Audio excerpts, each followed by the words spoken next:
ඒකට කරන්න දෙයක් නැහැ. මං ඉන්නේ මේ ළඟ. මං ගෙදර එන ගමන්. අපි කොහොමද ඔය වගේ අදහස් ටිකක් ඉංග්‍රීසියෙන් කතා කරන්නේ? මේ අදහස් තුන විතරක් නෙමෙයි. මම තවත් අදහස් කීපයක්ම මේ වීඩියෝ එකෙන් ඔයාලට පැහැදිලි කරලා දෙනවා. ඒ නිසා වීඩියෝ එක මුල ඉඳලා අග වෙනකන් ස්කිප් කරන්න නැතුව බලන්න. ඔයාලට හොඳ අවබෝධයක් ගන්න පුළුවන් මෙන්න මේ පොඩි අදහස් කොහොමද ඉංග්‍රීසියෙන් කතා කරන්නේ කියලා. right. ඒකට කරන්න දෙයක් නැහැ. ඒකට කරන්න දෙයක් නැහැ. can't help it. can't එක can't කියලා ප්‍රොනවුන්ස් කරන්න පුළුවන් අපිට අවශ්‍ය නම් can't help it. නැත්නම් can't help it. ඒකට කරන්න දෙයක් නැහැ. ඒකට කරන්න දෙයක් නැහැ. අපි කියනවානේ සමහර එක හේතු කිව්වම ඔකට කරන්න දෙයක් නැහැ. can't help it. can't help it. නැත්නම් can't help it. okay? ඊට පස්සේ මේ කෙනෙක් වගෙන් අහුවොත් එහෙම where are you? where are you? where are you? ඔයා කොහෙද? නැත්නම් ඔයා කොහෙද ජීවත් වෙන්නේ? where are you living? where are you living? මම මේ ළඟ. මම මේ කිට්ටුව. I'm close by. I am close by. I'm close by. I am close by. මම මේ ළඟ. මම මේ කිට්ටුව. ඔයාට කෙනෙක් එක්ක ප්‍රායෝගිකව ෆේස් ටු ෆේස් ඉංග්‍රීසි කතා කරන්න පුළුවන්ද? ඒ විදිහට කතා කරන්න ඔයා පුහුණු වෙලා තියෙනවද? නැත්නම් ඔයා ඉංග්‍රීසි කතා කරන්න යද්දි තාමත් ඔයාට බයද, වෙවුලනවද, දාඩිය දානවද? ඒ වගේ ප්‍රශ්න වලට තාමත් ඔයා මුහුණ දෙනවද? එහෙමනම් ඔයාට පුළුවන් මගේ අලුතෙන්ම පටන් ගන්න මාස 2 ඔන්ලයින් ඉංග්‍රීසි පාඨමාලාවට සම්බන්ධ වෙන්න. මේ පාඨමාලාව පටන් ගන්නේ ජනවාරි මාසයේ 3 වෙනිදා. මේක සතියේ දවස් 3ක් තියෙනවා. සඳුදා, බදාදා, සිකුරාදා යන දවස් 3ෙම රෑ 9:30 ඉඳලා 11:30 වෙනකම් පැවැත්වෙනවා. ඉතින් මේ පාඨමාලාවේදී මාත් එක්ක වගේම සහභාගී වෙන අනිත් අයත් එක්කත් ප්‍රායෝගිකව ඉංග්‍රීසි භාෂාව කතා කරන්න පුළුවන්. මගේ දේශනයක් අහන්න නෙමෙයි තියෙන්නේ. ගුරුවරයෙක්ගේ දේශනයක් ඇහුවා කියලා ඔයාට ඉංග්‍රීසි කතා කරන්න පුළුවන් වෙන්නේ නැහැ. ඒ නිසා ඔයාගේ කටහුරු වෙන්න, බය නැති වෙන්න, චකිතය නැති වෙන්න ඔයාට පුළුවන් හොඳ කතා කිරීමේ පුහුණුවක් ලබා ගන්න. ඉතින් මේ සඳහා අවුරුදු 10 ඉඳලා 80 90 විතර නිකන් ඕනම වයස් පරතරයක කෙනෙකුට, ඕනම ශාස්ත්‍රයක රැකියාවක නියත වෙන කෙනෙකුට, ඕනම රටක සේවයේ නිරත වෙන කෙනෙකුට සම්බන්ධ වෙන්න පුළුවන්. මොකද භාෂාවක් කතා කරන්න වයස බලපාන්නේ නැහැ. ඕකේ? ඊටාම පොඩි දරුවෝ, ඒ කියන්නේ අවුරුදු 10 12 දරුවෝ වගේම අවුරුදු 60 70 80 වැඩි හිටියොත් මේ පාඨමාලාවට සම්බන්ධ වෙලා ඉංග්‍රීසි ප්‍රායෝගිකව කතා කරන්න පුහුණු වෙනවා. නැතුව පොත් පුරවන්න නෙමෙයි. ඔයා ඉංග්‍රීසි පොත් කොච්චර පුරවලද? කොච්චර පොත්වල ඉංග්‍රීසි ලියලාද? හැබැයි ප්‍රශ්නේ තියෙන්නේ ඔයාට ඇත්තටම කෙනෙක් එක්ක ෆේස් ටු ෆේස් ඉංග්‍රීසි කතා කරන්න පුළුවන්ද කියන එක. ඉතින් මේක ඔයාට හොඳ විසඳුමක් වෙයි. ඉතින් මේ සඳහා ඔයාගේ යම්කිසි උනන්දුවක් තියෙනවා නම් මගේ WhatsApp නම්බර් එකට ඔයාගේ නම සඳහන් කරලා මෙසේජ් එකක් එවන්න. ජනවාරි 3 වෙනිදා පටන් ගන්න ඔන්ලයින් ඉංග්‍රීසි පාඨමාලාවට සම්බන්ධ වෙන්න අවශ්‍යයි කියලා. ඊට පස්සේ ඒ සම්බන්ධ සියලුම විස්තර මම ඔයාලට ලබා දෙනවා. ඉතින් මම හිතනවා ඔයත් ප්‍රායෝගිකව ඉංග්‍රීසි කතා කරන්න පුහුණු වෙන්න කැමති ඇති කියලා. මොකද මේ වෙනකුනුත් ඔයාට ඉංග්‍රීසි බැරි නම් මේක තමයි ඔයාට තියෙන හොඳම විසඳුම. ඒත් එකම අපි සමහරවිට මෙන්න මේ විදිහේ ප්‍රශ්නත් අහනවානේ. Where is she living? Where is she living? Where is she living? ඇයි කොහෙද ජීවත් වෙන්නේ? එයා ඉන්නේ මේ ළඟ. එයා ඉන්නේ මේ ළඟ. She is close by. She is close by. She is close by. She is close by. ඇය නැත්නම් එයා ඉන්නේ මේ ළඟ. එතකොට ඔයාගෙන් කෙනෙක් ඇහුවොත් මේ ඔයාලා කොහෙද ඉන්නේ? එතකොට කීප දෙනෙකුගෙන් අපි අහන්නේ ඔයාලා කොහෙද ඉන්නේ? Where are you living? Where are you living? ඔයාලා කොහෙද ජීවත් වෙන්නේ? අපි මේ කිට්ටුව. අපි මේ ළඟ. We are close by. We are close by. We are close by. We are close by. සමහර වෙලාවට අපි මෙන්න මේ විදිහ අදහසත් කියනවානේ. මම ඉන්නේ මේ අතරමඟ. නැත්නම් මේ එන ගමන් ඉන්නේ. okay මං එන ගමන් ඉන්නේ. I am on the way. I am on the way. මං අතරමඟ නැත්නම් එන ගමන් ඉන්නේ දැන්. I'm on the way.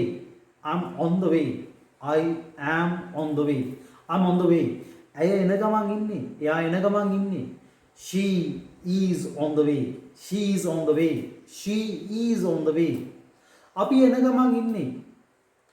We are on the way. We are on the way. We are on the way. We are on the way. We are on the way. සමහරවිට අපි මේ විදිහ අදහසුත් කියනවා නේද? මම මේ ගෙදර එන ගමන් ඉන්නේ. මම ගෙදර එන ගමන් ඉන්නේ. මම මේ ගෙදර එන ගමන් ඉන්නේ. I am on my way home. I am on my way home. I am on my way home. අපි ගෙදර එන ගමන් ඉන්නේ. We are on my way නෙමේ, we are on our way home. ඇය ගෙදර එන ගමන් ඉන්නේ. She is on her way home. right? පැහැදිලිද කොහොමද මේ අදහස් ටික කතා කරන්න කියලා? එහෙනම් අපි ආයෙත් පොඩ්ඩක් එකිනෙකට මෙමොරයිස් කරලා බලමු, ආවර්ජනය කරලා බලමු කොහොමද මේ අදහස් ටික යන්නේ කියලා. කරන්න දෙයක් නැහැ. ඒකට කරන්න දෙයක් නැහැ. can't help it. can't help it. එතකොට මෙතන මේ help කියන වචනෙන් උදව් කරනවා කියන අදහසක් දෙන්නේ නැහැ. help කියන වචනෙන් උදව් කරනවා කියන අදහසක් දෙන්නේ නැහැ. එහෙම ගන්න යන්න එපා. can't help it. ඒකට කරන්න දෙයක් නැහැ. can't help it. can't help it. ඒකට කරන්න දෙයක් නැහැ. can't help it. can't help it. where are you? where are you living? කොහෙද ඉන්නේ? කොහෙද ජීවත් වෙන්නේ? I'm close by. I am close by. I'm close by. මම කිට්ටුවේ ඉන්නේ. Where is she living? ඇයි කොහෙද ජීවත් වෙන්නේ? She is close by. She is close by. එයා මේ කිට්ටුවේ ඉන්නේ. She is close by. එයාලා කොහෙද ජීවත් වෙන්නේ? Where are they living? Where are they living? Where are they living? එයාලා මේ කිට්ටුවේ ඉන්නේ. They are close by. They are close by. Okay? ඊට පස්සේ කිව්වා මේ මම මේ එන ගමන් ඉන්නේ. මම අතරමඟ ඉන්නේ. අතරමඟ එන ගමන් පාරේ කොහේ හරි ඉන්නේ. vehicle එක හරි, train එක හරි, bus එක හරි, නැත්නම් පයින් හරි එන ගමන් ඉන්නේ. I am on the way. I am on the way. මම එන ගමන් ඉන්නේ. නැත්නම් මම මේ අතරමඟ ඉන්නේ. ඇය එන ගමන් ඉන්නේ. She is on the way. එයාලා එන ගමන් ඉන්නේ. They are on the way. අපි එන ගමන් ඉන්නේ. We are on the way. මම මේ ගෙදර එන ගමන් ඉන්නේ. I am on my way home. I am on my way home. ඇය ගෙදර එන ගමන් ඉන්නේ. She is on my way නෙමෙයි, she is on her way home. Her way. අපි එන ගමන් ඉන්නේ. We are on our way home. We are on our way home. අපි මේ ගෙදර එන ගමන් ඉන්නේ. right. එහෙනම් මේ අදහස් ටික කොහොමද එකින් එක කියන්නේ කියලා ඔයාලට පැහැදිලි ඇති. අපි තවත් අදහස් දෙකක් සාකච්ඡා කරලා බලමු. ඊට පස්සේ අපි අහනවානේ මේ මොනවාද අලුත් තොරතුරු කියලා. මොනවාද අලුත් තොරතුරු? What is the latest? What is the latest? What is the latest? What is the latest? What is the latest? What is the latest? මොනවාද අලුත් තොරතුරු? කෙනෙක් හම්බුනාම අපිට අහන්න පුළුවන් නේ what is the latest? What is the latest? What is the latest? हम නැත්නම් what සහ is කියලා what's the latest? What's the latest? What's the latest? අපි සමහරලාට කියනවා මේ අපේ ටිකක් හිතවත් අයට වගේ කියනවා නැත්නම් ටිකක් තරහින් වගේ කියනවා මේ ඌට පිස්සු. ඌට පිස්සු. දයාට පිස්සු. නැත්නම් ඇත්තටම පිස්සු හැදිලා නැති කෙනෙකුට මොනවා හරි ටිකක් ඒ ටිකක් විකාර විදිහේ වැඩක් කරපුවාම නැත්නම් විකාර විදිහේ කතාවක් කියපුවම කියනවානේ ඌට පිස්සු. එයාට පිස්සු. okay අපි කොහොමද මේ විදිහ අදහසක් කියන්නේ? He is off his nut. He is off his nut. He is off his nut. He is off his nut. He is off his nut. He is off his nut. එයාට පිස්සු නැත්නම් උට පිස්සු. ඇයට පිස්සු. She is off her nut. She is off her nut. සමහරවිට අපි අපිටමත් කියන්නේ මේ මට පිස්සු.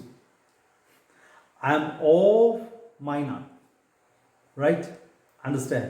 ඒ විදිහට අපිට ගන්න පුළුවන් මේ විදිහ අදහස්. දැන් මේ පොඩි දේවල් අපිට ඉංග්‍රීසි කතා කරද්දි මම හැමදාම කියනවා වගේ ගොඩක් වැදගත් වෙනවා. අපි හැම වෙලෙම අර ලොකු ව්‍යාකරණ පාඩම් අරගෙන කට්ටියත් එක්ක කතා කරන්නේ නැහැ. ලොකු රචනාමු මිනිස්සුත් එක්ක කතා කරන්නේ නැහැ නේද? එහෙනම් ලොකු ජාතක කතා කරන්නේ නැහැ. මේ පොඩි අදහසුත් අපි නිතර කතා කරනවා. එතකොට ඔයාට මෙන්න මේ දේවල් පාවිච්චි කරන්න වෙයි. අපි සමහරලාට කියනවානේ කරන්න දෙයක් නැහැ. කරන්න දෙයක් නැහැ. Can't help it. Can't help it. අනේ මේ වගේ අවස්ථාවල ඔයා මේ දේවල් භාවිතා කරන්න. මොන හරි ගැටලුවක් තිබුණොත් මට කෝල් එකක් දෙන්න. ඒත් එක්කම මගේ ඔන්ලයින් ක්ලාස් එකකට සම්බන්ධ වෙන්න අවශ්‍ය නම් ඔයාගේ නම මට WhatsApp කරන්න. right. මගේ නම්බර් එක ස්ක්‍රීන් එකේ දාලා තියෙනවා. ඒ නම්බර් එකට ඔයාගේ නම WhatsApp කරන්න. මගේ අලුත්ම classes ගැන සියලුම විස්තර මම ඔයාට එවනවා එතකොට. right. okay, then that's enough for the day.